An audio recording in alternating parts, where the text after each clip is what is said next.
Well, those were the headlines, ladies and gentlemen. And let's now put the focus on our top story. Well, after a volatile April, the Indian stock market has staged a strong comeback in the month of May. The Nifty and Sensex have climbed to fresh highs. But what's driving the sudden turnaround in the markets? Is it renewed FII inflows, strong corporate earnings, or global cues that are supporting this rally? The big question then is, can this momentum be sustained? We analyze the key factors that are fueling the market rebound and what should investors watch out for in the coming few weeks, the remaining few weeks of May. Let's take some of those questions across to our guests who joined in now on this broadcast. We're now joined by Rajat Sharma, the founder and CEO of Sana Securities, and Geoff Dennis, independent emerging markets commentator. Thank you very much, gentlemen, for taking the time out and speaking with ET now. Thank you. Thank you, Sumita. Rajat, to you first. We're back to the 25,000 mark. It's cement, infra, banking and autos. All of those segments have contributed. But the big question then is, how much higher can the markets go? Can this rally go on from here on? Or do you feel that this market has stopped? Sumita, if you ask me, I think this rally has a lot more legs to, take the markets higher from where they are. And I say this because, markets were already at a time just before the ceasefire got announced and stuff, were already at a time where fundamentals India were actually improving minus the terror attack. IMF forecasts were giving India very good growth projection, and things were going really well. And things that are playing out now have a lot to do before the events of April. And I say this because, US markets have been expensive. You look at S&P 500, which typically trades, historically has traded at an average of around 18 and a half, is trading at 28, 29. So US markets are extremely expensive. Indian markets, on the other hand, are trading at, their fair valuations close to where they've traded on a 10-year basis. So money was beginning to move to India because, if you look at FII data, they basically turned positive on India after about 8 months towards the end of March. So they've been net buyer in India since about 25th March till now. I think in the month of May so far, they've on a net basis bought about 23,000 crore of Indian equities. So these are the reasons which, up. And I expect this to go on because US markets are still far more expensive than India. So as money moves towards emerging markets, India will get a chunk of, the largest part of that flow because one, India is obviously the fastest growing large economy right now as per the IMF projections as well.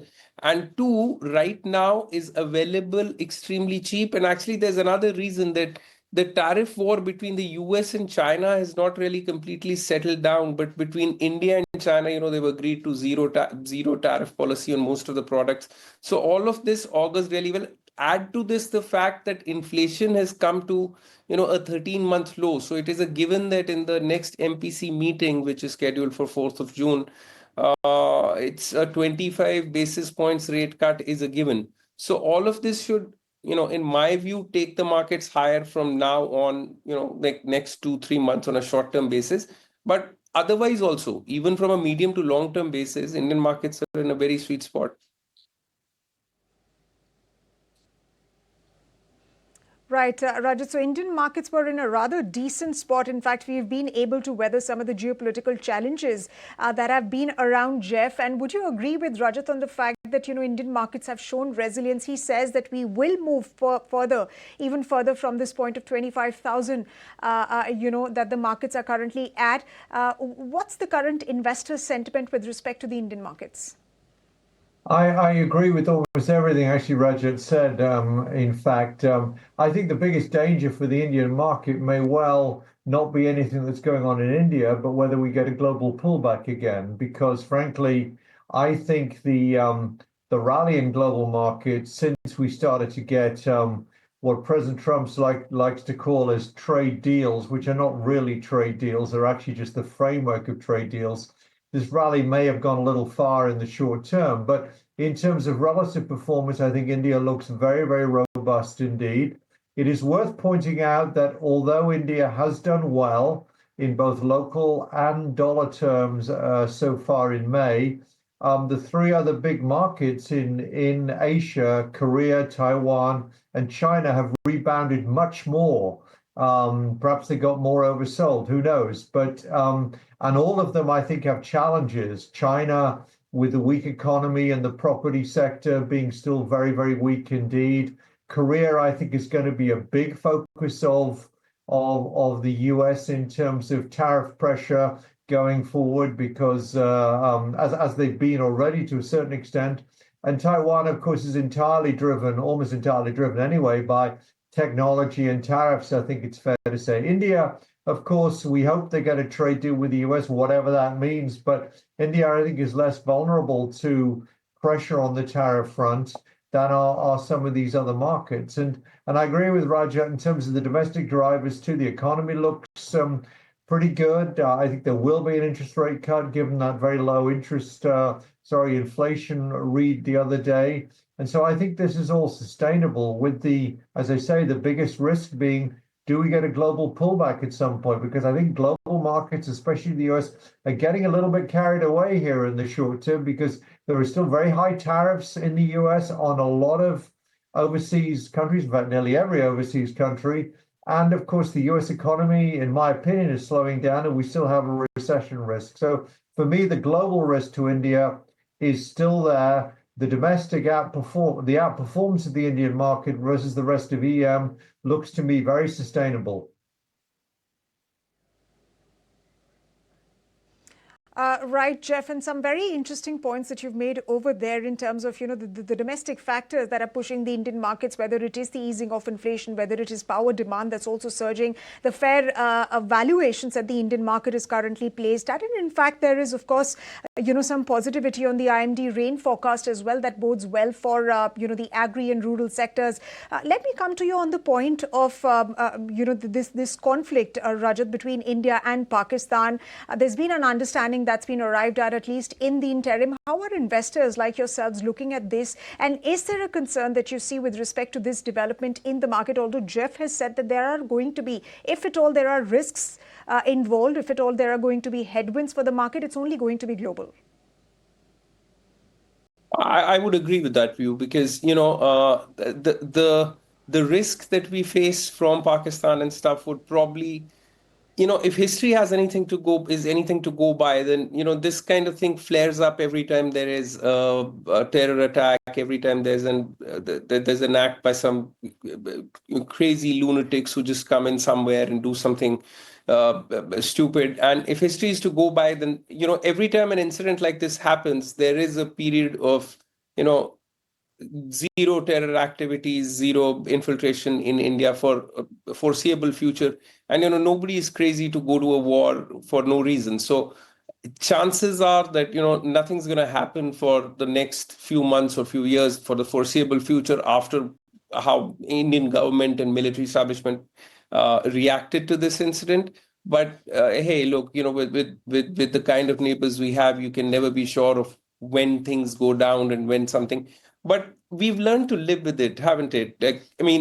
Haven't we? Because when the 24th April event happened, everybody was sure that Indian government will retaliate, but markets did not really fall. And even when the skirmishes and sort of the war, if you may, broke out, the markets did not react too much, although it lasted only 80 hours, but it did escalate to a point where under normal circumstances, it would have escalated. So I think it's like the new normal. So even if something happens, infiltration or some kind of renewed ceasefire violations, firing at the borders, unless something major happens, I think we've learned to live with it. So this is not going to have any major impact. I do agree with the point that, what happens at the global tariffs front, anytime if there is any disagreement between some of the larger economies, particularly the United States and China, that could have an impact on all the economies. Because previously also the problem was essentially between US and China, but then there was a lot of dumping of products or the fear of dumping of products in India. There was a fear of slowdown in the US because of which Indian technology companies started correcting a lot, and they've still not regained to where they were trading before this whole tariff talk started. So yes, that I think the global tariff issue is still a bigger issue than whatever happens with Pakistan. I don't think I think this issue is done and dusted for now. It is done and dusted for now, and of course, even in light of any skirmishes. And Rajat, you rightly pointed that out, given the fact that the kind of bounce back that we've seen in the Indian markets post that slight correction that we saw when skirmishes broke out between the two countries. But Geoff, let me come to you. When you speak about the China opportunity, you also gave a comparison of the Korean markets, the Taiwanese market to India. But let's speak about particularly the China opportunity with respect to how do you see it to India in light of the fact that now a deal between China and the United States has been arrived at, and of course globally the concerns around whether or not that deal will be extended beyond 90 days, those concerns have eased off because both China and the United States perhaps have realized that they both need to work with each other, and that's essentially what the commentary also has been from the US side and the Chinese side as well. Yes, correct. I think there's two issues here. Number one, the tariffs are still high. And even with this quote unquote deal, the tariffs between China and the United States, or the comparative tariffs, remain very high and are going to be very disruptive to trade. They're going to cause some inflation in the US. Maybe you're not going to get the complete breakdown of trade. That was implied, of course, by the tariffs which were in double digits. And we also don't know, as you've rightly said there, what will happen when this 90-day period is up. But so I don't think you can tuck this away and say it's all sorted, everything's fine, because the tariff levels are still very high and are constrictive for growth and will not, in my opinion, solve the US trade deficit anyway, which is a whole separate issue. But the second point I want to make is that forgetting the international scene, the Chinese economy remains very weak.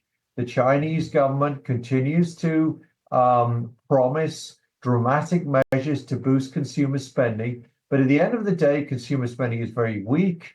The economy is being held down, as I said earlier, by the adjustment of the property sector. And if China has to rely less on exports, especially exports to the US and possibly, who knows, exports to countries like Vietnam and Bangladesh and Sri Lanka for re-export then onto the US, because the US government is onto this thing of China basically trying to avoid tariffs by routing through third countries. If exports are going to remain on the weak side, the big challenge in China is a very, very soft economy. And I think the GDP numbers for China are probably too high for this year. And all of that brings me back to the idea that I think India is going to be a better place to be as far as equities are concerned in 2025.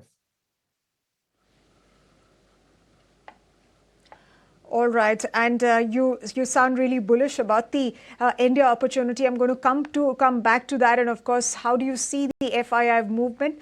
But before that, Rajat, let me ask you about the trade deals. I mean, that remains to be a big risk factor to the Indian market, particularly with respect to global headwinds. So, which deals, as of now, which headwinds as far as trade deals are concerned are presenting a riskier picture?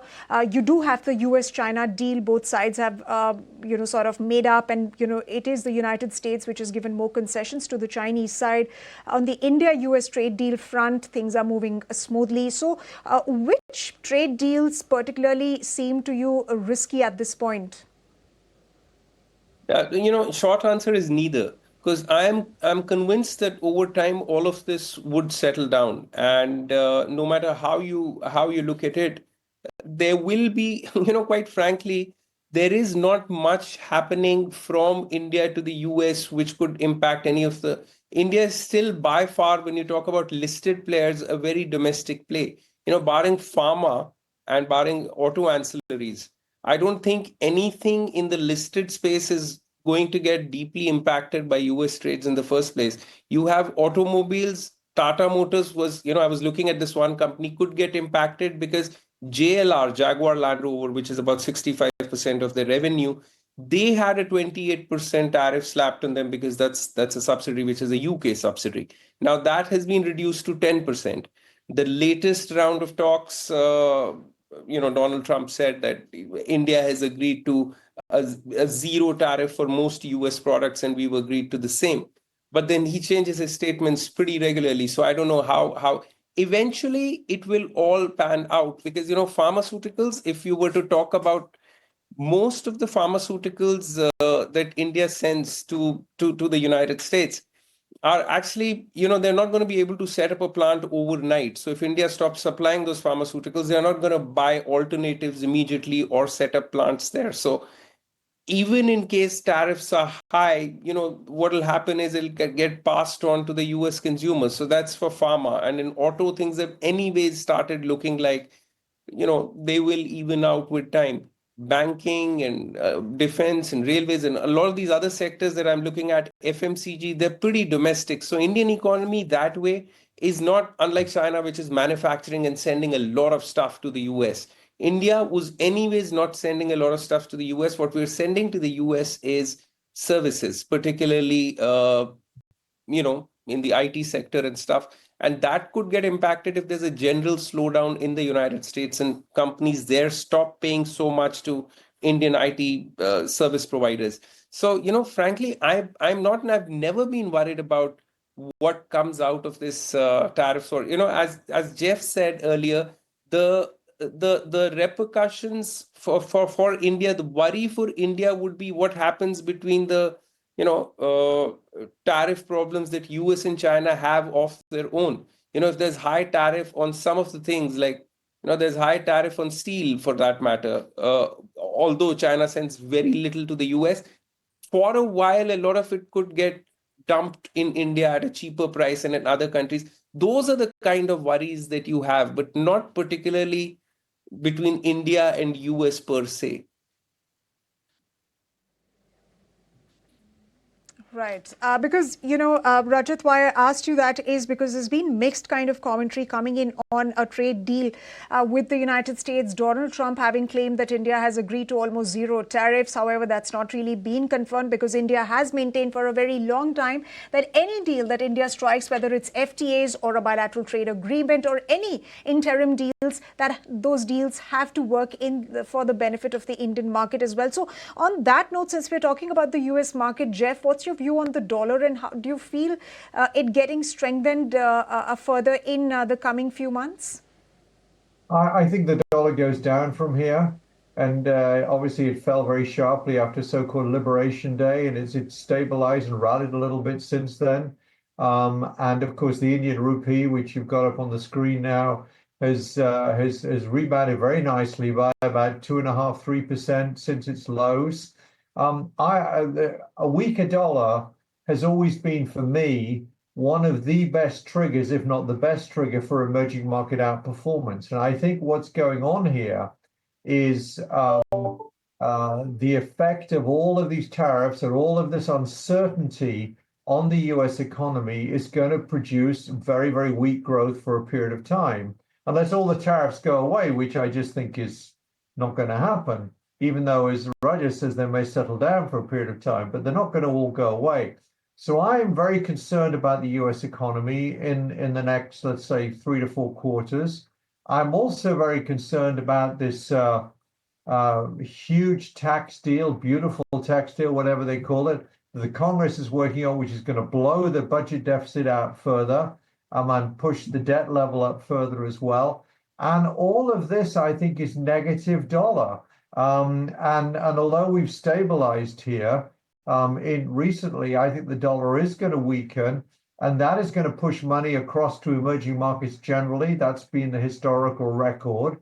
And I think India will be a beneficiary of this. And arguably, given where tariffs are settling with US and China, is going to be a bigger beneficiary logically than a country like China, or indeed a lot of other countries in emerging. And this is one of the reasons why that Bank of America survey that the Economic Times highlighted this morning has India as the biggest overweight amongst investors at the moment. So I see the dollar falling. I think we'll eventually get to 120 against the euro. The European markets do well. I think emerging markets do well. India is a big beneficiary of that. And as Rajat also said, it's a closed economy, relatively closed economy, not as vulnerable to softer exports as a number of other big markets in Asia are. So the dollar's been unpredictable this year for sure, very unpredictable. It was supposed to go up with tariffs and it didn't do so. And I think that's because what people were doing was selling the United States. And I'm not sure that's necessarily over yet, depending on obviously how the economy plays out and depending on whether we get another massive jump in the fiscal deficit, which is already high, on the back, of course, of this tax bill that's getting pretty close in Congress itself. Right. Geoff, Rajat, let me ask you then, what does it really mean for FIIs? We've seen, continuous buying by FIIs. They were off the Indian markets for quite some time, but now they are back in how?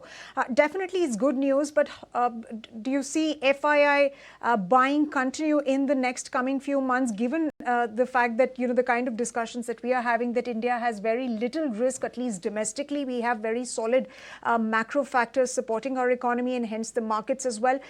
Do you see a continued push by FIIs, and which sectors do you feel are opportunity moments for investors? Yeah, I think going forward, for a moment, if you just forget about this whole tariff situation, let's say this never happened. And even otherwise, the point I was making earlier, the first point I made was Indian markets right now, from a valuation perspective, are so much better placed than the US. You have an S&P 500, which has traded at a price to earnings multiple of around 18 and a half for the last 8, 10, 15, 20 years, no matter how long you look at it. It's today trading at a price to earnings multiple of 28.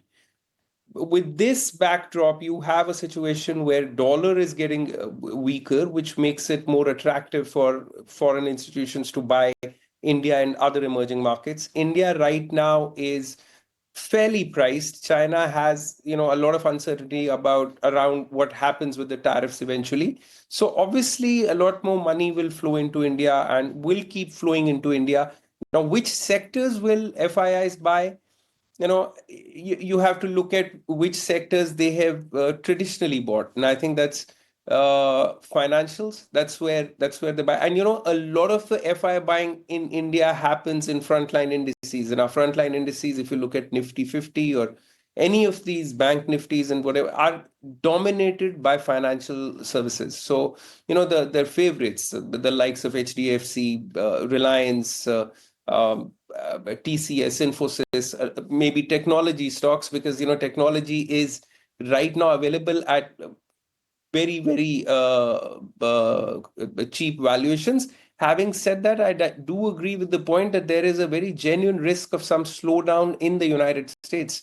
Both stock prices could come down and there could be slowdown because of, quite frankly, I am not really sure of what the administration there is trying to achieve by talking about all these tariffs, because they go up on tariffs and then, the countries around the world either get into a deal with them, barring China, which keeps increasing tariffs, and then they come to a point where something which is worth $100 is now $250 with $150 of tariff, and then this madness has to end somewhere. So they come back to the bargaining table. So I really don't know what's going on. As for the trade deal which India and US are entering, a lot of times it comes as news to, I think, us also. And I think that's a very general sentiment when Donald Trump says, we've agreed to a zero tariff for most US products. Everyone here looks around and says, who agreed to that? Like, because nobody really knows what's the what's the tariff on which product. Nothing's been written, nothing's been put on record. So I don't look at it in so much detail as much as I look at companies and their valuations and their growth potentials. I think every time, in fact, the past few months, every time there's been talk of tariffs being imposed on certain sectors or certain companies in India, every time I've looked at that, I've realized this should either have a positive impact or no impact. I tell you why I say that. Tata Motors, I was talking about, the tariff was, vicarious. It was because Jaguar Land Rover sells a lot in the United States. Steel companies, there was tariff put on steel. Top 5 steel companies of India, JSW Steel, Steel Authority of India, Jindal, zero exports to the US. So how do these companies get affected? If at all, they'll get affected because there could be some dumping in India, so Indian steel prices could come down. Even with tariff, if we could sell this steel in the US, the hot rolled coils, the price here is anyways 30 to 35% cheaper than what it is in the US. So no matter how you look at it, this seems to, I've not seen a single sector or single space where tariffs have a direct impact on India. So I'm not really concerned about that. And I think to answer your question, a lot more money from FIs will keep coming into India because they don't have many choices where they could take their money unless they want to, keep investing in an extremely overvalued market like the United States or in an uncertain market like China. Between the large growing economies, top 4 or 5, India is probably. I don't say this because a lot of my investments are in India, but we do invest in US. We've pulled out money from there. And I think going forward, India looks far more attractive than most other places. Than India. And of course, Rajat, to your point about Donald Trump imposing tariffs and creating quite a flutter and disruption across the global economy and across the world, well, he says that he's trying to fix the trade balance that the United States has with other countries. But how much will he be able to fix is a question that we'll have to, find answers to. And how much of a leverage will the United States have with other countries remains to be seen. Well, on that note, gentlemen, thank you very much for taking the time out and speaking to us right here on ET Now.